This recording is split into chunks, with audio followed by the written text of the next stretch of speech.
Hi guys! Welcome to my channel. Nandito po tayo ngayon sa Serbia.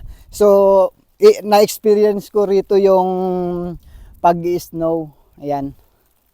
Nag-snow dito ngayon. Napaganda ng timing na pamamasyal ko rito. Oo. Magmula po Malta hanggang Serbia ako po nag-aeroplano. 2 hours po. Ryanair ang sinakyan ko.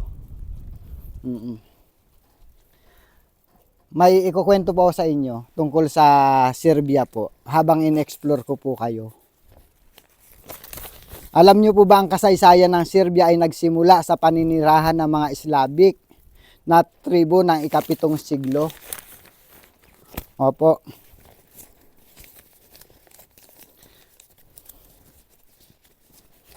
Yan. Na naging kaharian sa ilalim ng dinastiyang Nemanjic noong 1217. Naging bahagi ito ng Imperyong Ottoman sa mahabang panahon bago nakamit ang kasarinlan noong 1878.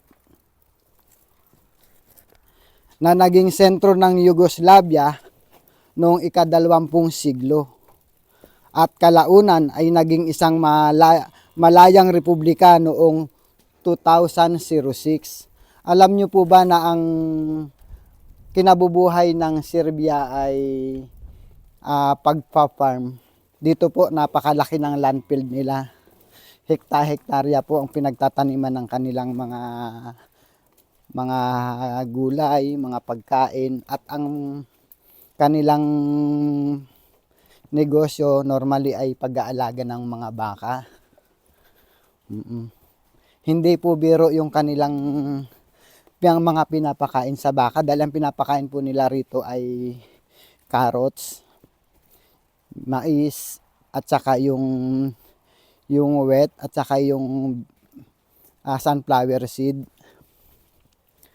At mayroon din silang damo na itinatanim para lang din sa mga baka. Kaya isa sa masarap na karne ng baka ay nagmumula po sa Serbia. Maraming salamat po sa panunood. Sa mga bago pa lang sa YouTube channel ko, ang munting pag-subscribe nyo po ay malaking tulong na sa akin. Thank you so much.